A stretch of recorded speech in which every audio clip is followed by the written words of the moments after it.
It's crazy how many emotions can come out of something that feels like it's hardly even there. But The Legend of Zelda Breath of the Wild takes a minimalistic approach to its music that has led many people to complain it doesn't even have a soundtrack. But to me, the music of this game has left a profound impact. And I'm here not just to talk about how this game does have a soundtrack that functions beautifully within the game, but to try and show how it's meant something in my life too.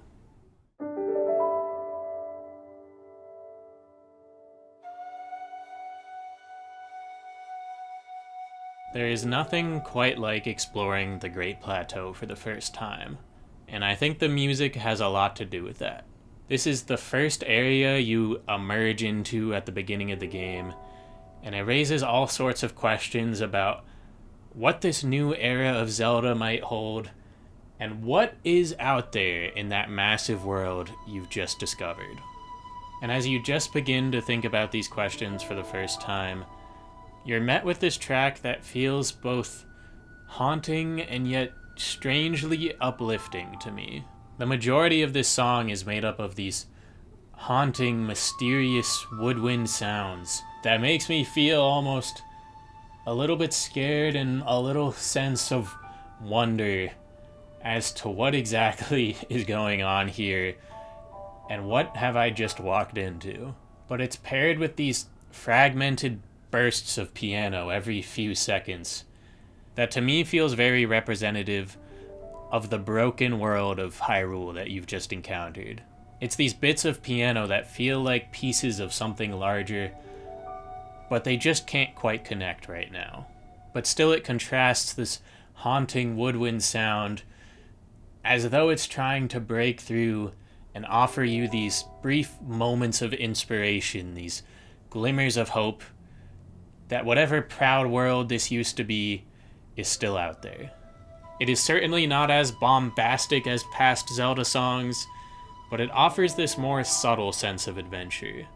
This sense of adventure stemming from mystery and wistfulness and this longing sadness over a world that is clearly broken, and it's up to you to restore it. And I think this song manages to establish a feeling that is present throughout the majority of the soundtrack. The music is not pushing or pulling you in any one direction. It's allowing you the space to breathe.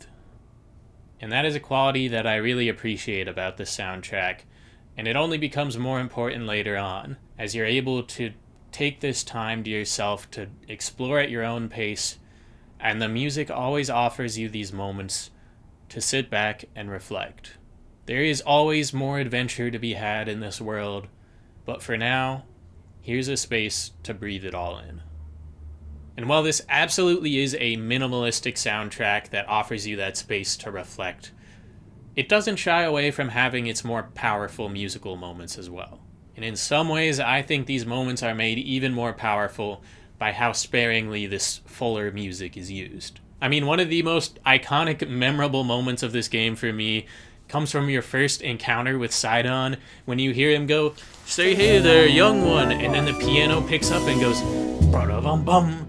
This has been like a somber, reflective journey for me, and then all of a sudden, you've got a fish man doing a front flip, and the most energetic piano you've heard yet kicks in, and it makes that fish look even hotter, man, I don't know.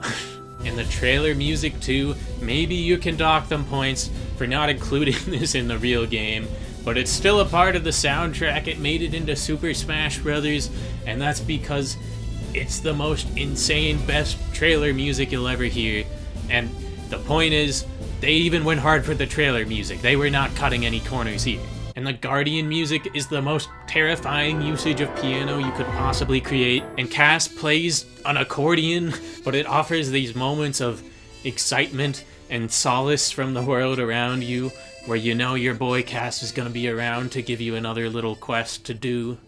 There are actually a lot of new characters in this game that are very strongly tied to the music, and I think nothing represents that better than the 4 champions. These are already some of my favorite characters in the game, but the music brings them life and personality in a brand new way. Each one of these characters has their own theme that is present whenever they show up, and I think what stood out to me about these character themes is that despite the fact that all these characters are linked and each song carries that same sense of wistfulness that is present throughout the entire soundtrack, still each theme managed to evoke a very strong, different feeling than the last. Mipha's theme has such a beautiful sadness to it, whereas Daruk's is triumphant and exciting. Urbosa's feels a little bit more regal and majestic. And then Revali still has this faint sense of whimsicality, which I think fits very well with his character that considers himself a little bit above all of this.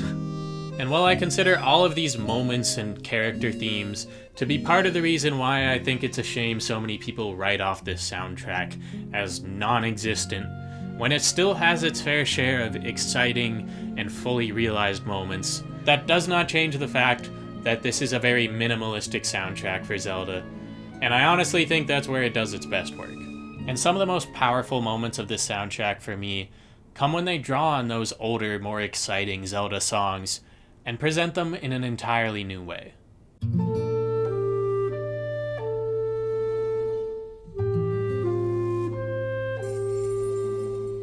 Rito Village is one of my favorite songs in the way it evokes this sense of longing. It is recognizable as one of the most iconic themes in Zelda history, Dragon Roost Island from Wind Waker. But now it's been stripped back and slowed down and carries a much more somber quality.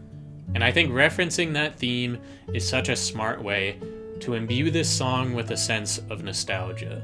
It conveys this idea that there really was once this proud, bustling, exciting city here, but now it's broken. Similar to Great Plateau, it gives you this idea that there's more this world has been and can be, but right now that is just a faint memory. But still, there is that memory. There is that flicker of hope represented by you, the player, who's come back after 100 years and can maybe restore this world to its former glory. But for right now, it's damaged, and all you can do is traverse this much emptier, more silent landscape and hope to rebuild. And maybe the best example of rebuilding comes from Tarrey Town.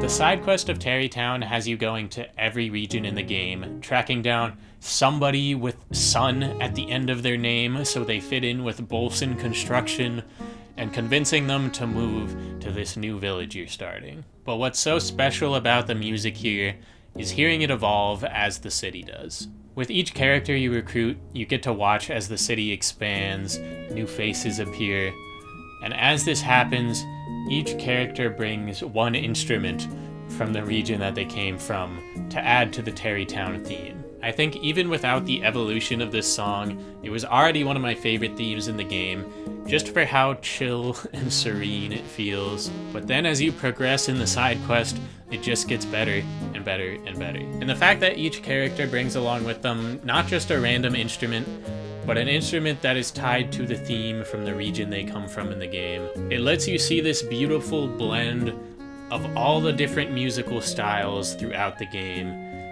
and creates something new out of it. Not only have you built a new town, you've blended every culture in the game and created something that was already a banger to begin with, and now you've made it even better. This song might not be referencing past Zelda songs like the others I've talked about, but instead it's referencing every song you've heard in every region of this game. And it makes you begin to feel nostalgic for the journey you've been on just within Breath of the Wild, and makes it come together into a homey, comfortable place. Returning to songs that reference Zelda's musical history in a really impactful way, though, we have Galloping Night. This song stood out to me because, like Galloping Day, it is a bouncy little piano track that accompanies you as you ride your horse through the countryside. But only at night does this little bit of violin emerge and begin to play the most iconic main theme in Zelda history. It is once again slowed down, and this time played solely on violin, so it still offers that more wistful quality that is present throughout this soundtrack. But by referencing such an iconic theme, it starts to tap into that adventurous spirit more than ever, at such a great time for it. Riding your horse through the nighttime, it's something that feels like classic Link going to save the princess. It gives you that opportunity to feel a little bit more adventurous, but it doesn't demand that of you. It is so much more laid back that it feels like it gives the player the choice. Is this a powerful, adventurous, classic Zelda moment? Or is this a more melancholy wander to admire the night? That's something I love about this soundtrack, is that the spirit of adventure is always there, but it gives you the opportunity to take it at your own pace. There is certainly a journey to get on with, but maybe to you this is just a moment to reflect and appreciate the things that are around you right now. But the composers decide to draw on this iconic theme one last time in Epilogue.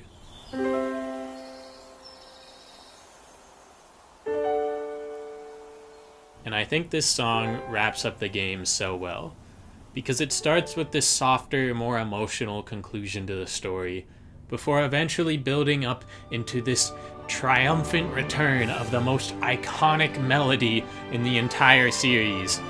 It's a moment that signals you did it.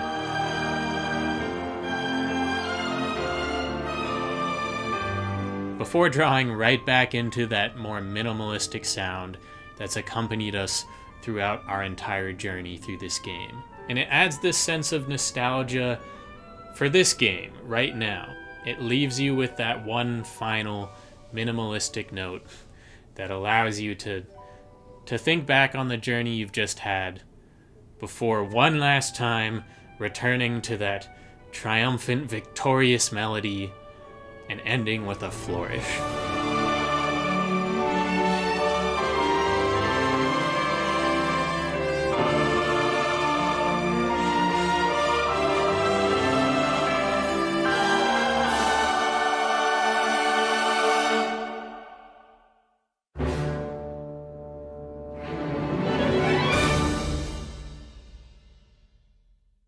And that is the epitome of what makes this soundtrack so meaningful to me, not just in the game, but in real life. Because it's adventurous when it needs to be, but it always allows you that space to reflect and breathe it all in.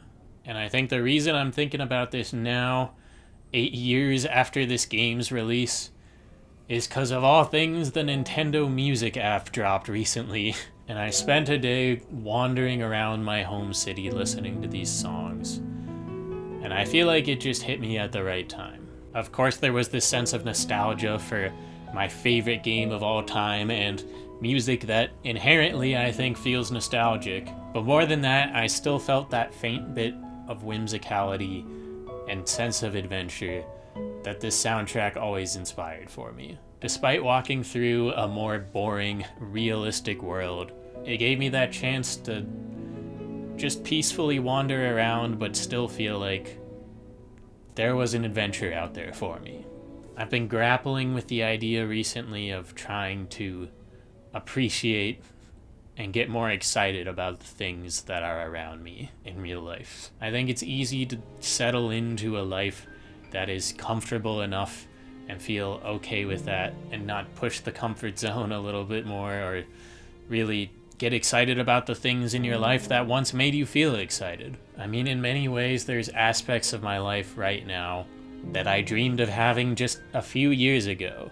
And this soundtrack was able to put me in the shoes a little bit of who I was 8 years ago, and appreciate the fact that I have a lot of those things now. And I don't think that's just because of the nostalgia I have for this game, but also because of the reflective quality this soundtrack has. Its ability to tell the player that it's okay to get lost, because wherever you end up, there's gonna be amazing things to see.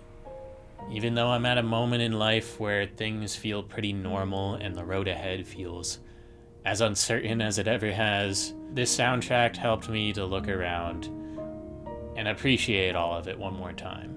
It brought me back to the kid I was who was excited about a life like this, and gave me the opportunity to reflect and marvel at the world around me before setting off on whatever little adventure might lie ahead.